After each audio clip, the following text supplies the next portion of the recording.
اس تفصیلی جائزے میں خوش آمدید۔ ذرا ایک لمحے کے لیے اس بات پر غور کیا جائے کہ انسان نے آج تک کیا کچھ حاصل نہیں کر لیا۔ مطلب ہم نے چاند کی سطح پر قدم رکھ لیا ہے، جیمز ویب ٹیلیسکوپ سے کائنات کی ابتدا کی تصویریں کھینچ لی ہیں، اور انسانی ڈی این اے کو ایڈٹ کرنا بھی سیکھ لیا ہے۔ جی بالکل، اور یہ سب واقعی کمال کی کامیابیاں ہیں۔ ہاں، اور تو اور ہمارے دماغ کے اندر موجود لگ بھگ 86 ارب نیورونز کا ایک مکمل نقشہ تک تیار کر لیا گیا ہے۔ یہ سب واقعی حیرت انگیز ہے۔ لیکن ان تمام عظیم الشان سائنسی کامیابیوں کے باوجود انسانی وجود کا سب سے بڑا، سب سے گہرا اور شاید سب سے پراسرار سوال آج بھی وہیں کا وہیں کھڑا ہے جہاں صدیوں پہلے تھا۔ اور وہ سوال یہ ہے کہ روح کیا ہے؟ بالکل، روح کیا ہے؟ اور آج کے اس تفصیلی مطالعے کا مشن بھی یہی ہے کہ ہم اپنے پاس موجود ایک بہت ہی دلچسپ مواد کا تجزیہ کریں۔ ان ذرائع کا عنوان ہے روح، جہاں سائنس کی حد ختم ہوتی ہے اور وحی کا آغاز ہوتا ہے۔ یہ ایک انتہائی اہم اور گہرا موضوع ہے۔ جی ہاں، تو ہم ان ذرائع کی روشنی میں سائنس، فلسفے اور الہامی علم کے درمیان موجود اس باریک لکیر کو تلاش کریں گے جہاں مادی علم کی سرحدیں ختم ہوتی ہیں اور ایک ایسی حقیقت کا آغاز ہوتا ہے جو شاید لیبارٹری کی مائکروسکوپ سے نظر نہیں آتی۔ تو آئیے اس کو کھول کر دیکھتے ہیں۔ کیا ایک انسان واقعی صرف گوشت، خون اور سائنس کہتی ہے کہ جب انسان کچھ سوچتا ہے تو وہ خیالات دراصل دماغی نیورونز کی سرگرمیوں اور فائرنگ کا نتیجہ ہوتے ہیں؟ مطلب ہم جو کچھ بھی محسوس کرتے ہیں، چاہے وہ شدید خوشی ہو، گہرا دکھ ہو یا پھر غصہ، وہ سب ہمارے دماغ میں ہونے والے کیمیکل ری ایکشنز کی پیداوار ہے۔ بالکل، اور جو ہماری یادداشت ہے، یعنی بچپن سے لے کر آج تک کی تمام یادیں، وہ ہمارے دماغ کے سینیپٹک کنیکشنز میں محفوظ ہوتی ہیں۔ اس کو پڑھ کر تو میں یہ سوچ رہی تھی کہ جیسے انسان کوئی بہت ہی جدید قسم کا اسمارٹ فون یا کمپیوٹر ہے، مطلب جس کا ہارڈ ویئر گوشت کا بنا ہے اور سافٹ ویئر کیمیکلز کا۔ ایک چلتی پھرتی بایولوجیکل مشین۔ ہاں، اور اگر ہم صرف اس سائنسی پہلو کو دیکھیں تو پھر جب کوئی ٹریفک میں پھنس کر غصہ کرتا ہے تو وہ تو کہہ سکتا ہے کہ بھائی میرا کوئی قصور نہیں، بس دماغ میں کیمیکلز کا مکسچر تھوڑا خراب ہو گیا تھا۔ بالکل، خالص مادی نقطہ نظر سے تو یہی بنے گا۔ لیکن دیکھیں، یہاں جو بات سب سے حیران کن ہے وہ یہ ہے کہ ہم نے دماغ کی اس پوری مشینری اور اس کے میکانزم کو تو بہت حد تک سمجھ لیا ہے، لیکن کیا محض دماغ کے پرزوں کو سمجھ لینے کا مطلب یہ ہے کہ ہم نے شعور کو بھی سمجھ لیا ہے؟ یعنی کانشسنس کو؟ جی ہاں، یہ وہ سوال ہے جو ان ذرائع میں بہت شدت سے اٹھایا گیا ہے۔ کیا شعور اور دماغ واقعی ایک ہی چیز کے دو نام ہیں؟ یہ ایک بڑا دعویٰ ہے۔ یعنی آپ کا مطلب ہے کہ دماغ اور شعور الگ الگ چیزیں ہو سکتی ہیں؟ مواد کے مطابق بالکل ہو سکتی ہیں۔ ذرا سوچیں، اگر انسان صرف ایک چلتی پھرتی بایولوجیکل مشین ہے تو پھر ہمارے پاس ان کیسز کا کیا جواب ہے جو میڈیکل سائنس کو بھی حیران کر دیتے ہیں؟ آپ ان کیسز کی بات کر رہے ہیں جو موت کے قریب کے تجربات کہلاتے ہیں؟ بالکل، نیئر ڈیتھ ایکسپیرینسز۔ ان ذرائع میں اس کا بڑا تفصیلی ذکر ہے۔ ایسے مستند ریکارڈڈ کیسز موجود ہیں جہاں آپریشن تھیٹر میں ایک مریض کا دل دھڑکنا بند ہو جاتا ہے، اس کے دماغ کی تمام برقی سرگرمیاں مکمل طور پر رک جاتی ہیں۔ یعنی طبی لحاظ سے وہ مر چکا ہوتا ہے، اسکرین پر بالکل سیدھی لکیر آ رہی ہوتی ہے؟ جی ہاں، لیکن جب وہ شخص کسی طرح واپس ہوش میں آتا ہے تو وہ بالکل واضح طور پر بتاتا ہے کہ ڈاکٹرز کیا بات کر رہے تھے یا کون سا سرجیکل ٹول استعمال ہو رہا تھا۔ اب سوال یہ پیدا ہوتا ہے کہ اگر شعور صرف دماغ کی برقی سرگرمی کا نام ہے تو ایک بند پڑے ہوئے دماغ نے یہ سب کیسے دیکھا اور کیسے یاد رکھا؟ یہ تو واقعی ہوش اڑا دینے والی بات ہے۔ مطلب ہارڈ ویئر مکمل بند تھا لیکن سافٹ ویئر پھر بھی کہیں نہ کہیں چل رہا تھا۔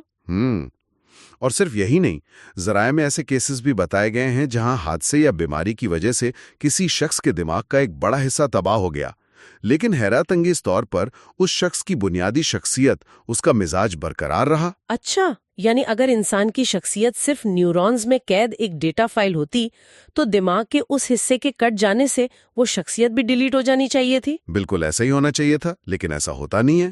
سائنس کے اس پہلو کو دیکھتے ہوئے ایک اور بات جو میرے ذہن میں آتی ہے اور جس کا ذکر ہمارے فراہم کردہ مواد میں فلسفے کے ایک حوالے سے کیا گیا ہے، وہ ہے شعور کا مشکل مسئلہ، ہارڈ پرابلم آف کانشیسنس۔ جی، یہ اصطلاح واقعی بہت دلچسپ ہے اور اس بحث کا مرکز ہے۔ اس کو اگر ہم تھوڑا آسان الفاظ میں سمجھنے کی کوشش کریں تو اس کا مطلب یہ ہے کہ سائنس یہ تو بڑی آسانی سے بتا سکتی ہے کہ جب آنکھ پر روشنی پڑتی ہے تو وہ آپٹک نرو کے ذریعے دماغ تک کیسے پہنچتی ہے، کون سے حصے میں پروسیس ہوتی ہے۔ سائنس میکانزم بتا دے گی۔ ہاں، لیکن سائنس یہ کبھی نہیں بتا سکتی کہ اس روشنی کو دیکھنے کا جو اندرونی احساس ہے، جو ایک ذاتی تجربہ ہے، وہ کیوں پیدا ہوتا ہے۔ بالکل صحیح۔ میں اس کو سمجھنے کے لیے ایک ٹی وی کی مثال دیتا ہوں۔ ایک انجینئر ٹی وی کے ایک ایک پرزے کو کھول کر بتا سکتا ہے کہ سگنل اینٹینا سے کیسے آیا، تاروں میں کیسے دوڑا اور اسکرین پر پکسلز کیسے روشن ہوئے۔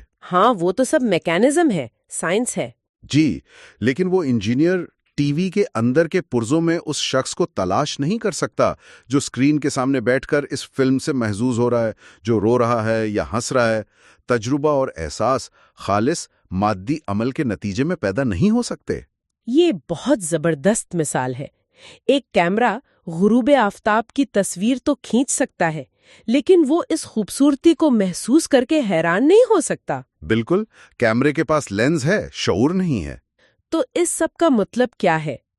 اگر ہم ایک لمحے کے لیے خالص سائنس کی مان لیں اور یہ فرض کر لیں کہ انسان واقعی صرف ایک مادی وجود ہے، محض ایٹمز اور مالیکیولز کا ایک اتفاقیہ مجموعہ ہے، تو پھر ایک اور بڑا مسئلہ کھڑا ہو جاتا ہے۔ آپ اخلاقیات کی بات کر رہی ہیں؟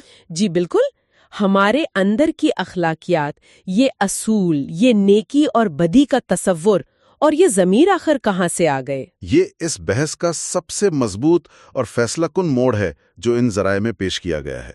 ذرائع کے مطابق اگر خالص مادیت پرستی کو ہی حتمی سچ مان لیا جائے تو دنیا میں اچھائی، برائی، انصاف اور ضمیر نام کی کوئی چیز نہیں ہونی چاہیے۔ یعنی اگر ہم صرف کیمیکلز ہیں تو پھر اعلیٰ انسانی اقدار تو محض بے معنی کیمیکل ری ایکشنز کا ایک دھوکہ ہے؟ بالکل۔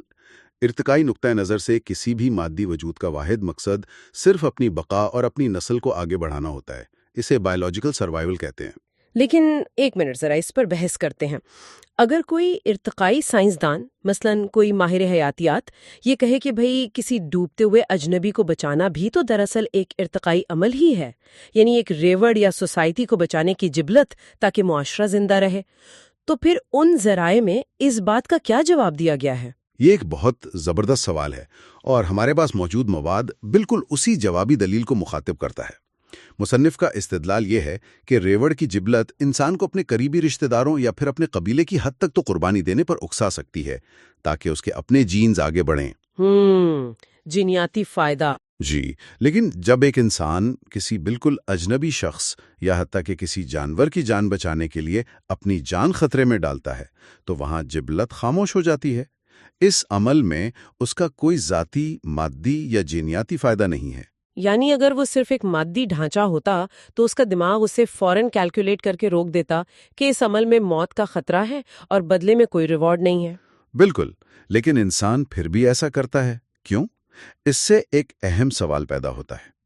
ذرائع کے مطابق یہ اس بات کی واضح دلیل ہے کہ انسان کے اندر ایک ایسا اعلیٰ اخلاقی شعور اور ضمیر موجود ہے جو مادے اور بقا کے اصولوں سے بہت بلند ہے۔ یعنی وہ جو اندر سے ایک آواز آتی ہے، جو ضمیر کچوکے لگاتا ہے، وہ کسی بایولوجیکل ماڈل میں فٹ نہیں بیٹھتا۔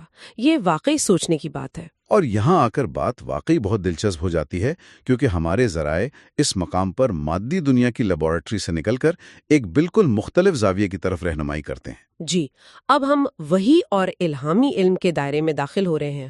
بالکل۔ نوٹس میں قرآن مجید کی سورۃ الاسراء کی آیت 85 کا حوالہ دیا گیا ہے جو اس ساری بحث کو ایک نیا رخ دیتی ہے۔ اس آیت کا مفہوم کچھ یوں بیان کیا گیا ہے کہ لوگ روح کے بارے میں سوال کرتے ہیں تو کہہ دیجئے کہ روح میرے رب کے حکم سے ہے اور انسان کو بہت تھوڑا علم دیا گیا ہے۔ اور اس آیت پر جو تجزیہ پیش کیا گیا ہے وہ واقعی کمال کا ہے۔ مصنف کا ماننا ہے کہ یہ آیت سائنس کی ترقی یا علم حاصل کرنے کے خلاف کوئی بات نہیں کر رہی۔ بالکل، یہ بہت اہم نقطہ ہے۔ جی، مصنف کہتا ہے کہ الہامی کتاب دراصل علم کی ایک واضح حد، ایک باؤنڈری مقرر کر رہی ہے۔ وہ تسلیم کر رہی ہے کہ روح ایک حقیقت ضرور ہے لیکن اس کی اصل نوعیت کیا ہے، وہ کس چیز سے بنی ہے، یہ انسانی عقل اور سائنس کی دسترس سے باہر ہے۔ یعنی تم لیبارٹری میں دل کا تو وزن کر سکتے ہو، لیکن روح کو مائکروسکوپ کے نیچے نہیں رکھ سکتے۔ بالکل، یہ الہامی علم کا ایک بہت ہی حقیقت پسندانہ اور متوازن نقطہ نظر ہے جو ذرائع نے اجاگر کیا ہے۔ انسان کے اندر یہ قدرتی تجسس ہمیشہ سے موجود ہے کہ وہ ہر چیز کو اپنی لیبارٹری میں رکھ کر اس کی چیر پھاڑ کرے۔ ہاں، انسان ہر چیز کو ناپنا چاہتا ہے۔ لیکن وحی کا تصور یہ بتاتا ہے کہ کائنات میں کچھ حقائق ایسے بھی ہیں جنہیں محسوس تو کیا جا سکتا ہے، ان کے اثرات تو دیکھے جا سکتے ہیں، لیکن ان کا مادی طور پر احاطہ نہیں کیا جا سکتا۔ اور ہمارے نوٹس میں اسی دعوے کو مزید واضح کرنے کے لیے اسلامی روایات کی 2 مستند ترین کتابوں صحیح بخاری اور مسلم کی ایک حدیث کا حوالہ شامل کیا گیا ہے۔ جی، اس حدیث کا مفہوم بہت گہرا ہے۔ بالکل، اس حدیث کا جو مفہوم ذرائع نے نقل کیا ہے، اس کے مطابق ماں کے پیٹ میں انسان کی تخلیق کا عمل شروع ہوتا ہے اور 40 دن تک جسمانی خدوخال کی تیاری ہوتی ہے، یعنی پہلے گوشت پوست کا ایک مادی ڈھانچہ تیار ہوتا ہے۔ مادی تیاری۔ اور پھر جب وہ خول بن جاتا ہے تو باہر سے ایک فرشتہ آ کر اس میں روح پھونکتا ہے۔ مصنف کے نزدیک یہ حدیث اس بات کی واضح ترین دلیل ہے کہ جسم اور روح 2 بالکل الگ الگ حقیقتیں ہیں۔ آپ نے شروع میں کمپیوٹر کی مثال دی تھی، یہ بالکل ویسا ہی ہے۔ جی، مجھے بھی یہی لگا۔ اس کو پڑھ کر مجھے ایسا لگا جیسے کوئی ہارڈ ویئر فیکٹری میں تیار ہو رہا ہو، وہ بالکل خالی ہو اور پھر کسی باہر کے سرور سے اس میں آپریٹنگ سسٹم ڈاؤن لوڈ کر دیا جائے۔ بہت عمدہ مثال ہے، اور یہ جو عالم امر یعنی رب کے حکم والی جو بات ہے جسے مواد میں زیر بحث لایا گیا ہے، یہ اسے مزید واضح کرتی ہے۔ یہ ذرا بھاری اصطلاح ہے، ذرائع اس کی کیا تشریح کرتے ہیں؟ ذرائع کے مطابق اسے اس طرح سمجھا جا سکتا ہے کہ انسان کا جسم زمین کی مٹی یعنی مادی عناصر سے بنا ہے، یہیں کا پانی، یہیں کی خوراک اس جسم کو بناتی ہے اور پروان چڑھاتی ہے۔ یعنی جسم کا تعلق زمین سے ہے۔ بالکل، لیکن روح کا مٹی سے کوئی تعلق نہیں ہے۔ روح کا تعلق عالم امر یعنی براہ راست خدائی حکم سے ہے۔ اسی لیے مصنف کا استدلال ہے کہ انسان ایک 2 جہتی مخلوق بن جاتا ہے۔ یہ ایک زبردست تصور ہے، یعنی ایک طرف وہ مٹی کا پتلا ہے اور دوسری طرف اس میں ایک ماورائی روشنی ہے۔ جی ہاں، اور اسی لیے ذرائع بڑی خوبصورتی سے یہ نقطہ اٹھاتے ہیں کہ انسان کے پاؤں تو زمین پر ٹکتے ہیں، وہ زمین کی غذا کھاتا ہے، مادی لذتوں میں گھرا رہتا ہے، لیکن اس کی نگاہ، اس کی سوچ ہمیشہ آسمان کی طرف اٹھتی ہے۔ یعنی وہ کچھ اور تلاش کر رہا ہوتا ہے۔ بالکل، وہ کائنات میں اپنا معنی تلاش کرتا ہے۔ وہ یہ سوچتا ہے کہ میں یہاں کیوں آیا ہوں، میرا مقصد کیا ہے۔ دنیا کا کوئی بھی اور جاندار اس طرح آسمان کی طرف دیکھ کر اپنی ہستی کے مقاصد پر غور نہیں کرتا۔ ایک شیر یا ایک ہاتھی کو اس بات سے کوئی غرض نہیں کہ زندگی کا فلسفہ کیا ہے۔ ہاں، ان کا مقصد صرف پیٹ بھرنا اور سونا ہوتا ہے۔ جی، یہ بے چینی اور یہ سوال صرف انسان کے حصے میں آئے ہیں۔ درمیان ایک بڑا دلچسپ موازنہ بھی پیش کیا گیا ہے۔ جی، وہ بہت اہم حصہ ہے اس پوری بحث کا۔ مواد کے مطابق الحاد کا بنیادی استدلال یہ ہے کہ جو نظر آئے، جسے چھوا جا سکے، جس کی پیمائش ہو سکے، بس وہی حتمی سچ ہے۔ جو لیبارٹری میں ثابت نہ ہو سکے اسے ماننا بے وقوفی ہے۔ یعنی صرف مادیت۔ بالکل، لیکن دوسری طرف الہامی موقف یہ ہے کہ جو نظر آ رہا ہے، جو حواس محسوس کر رہے ہیں، وہ تو صرف ایک ظاہری پردہ ہے۔ جو نظر نہیں آ رہا وہی اصل حقیقت ہے۔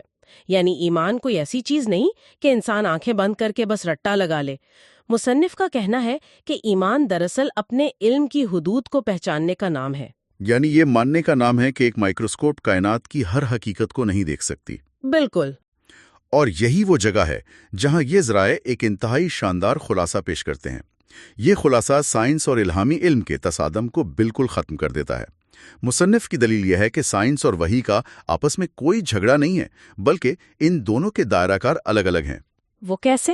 دیکھیے، سائنس کا کام یہ بتانا ہے کہ چیزیں کیسے کام کرتی ہیں۔ ہاؤ سائنس ہمیں بتاتی ہے کہ دل کیسے دھڑکتا ہے، نیورونز کیسے سگنل بھیجتے ہیں، ستارے کیسے بنتے ہیں، کشش ثقل کیسے کام کرتی ہے۔ مادی دنیا کے میکانزم کو سمجھنے کے لیے سائنس سے بہتر کوئی ٹول نہیں ہے۔ صحیح۔ لیکن وحی کا دائرہ کار یہ ہے کہ یہ سب کیوں ہے، why؟ یعنی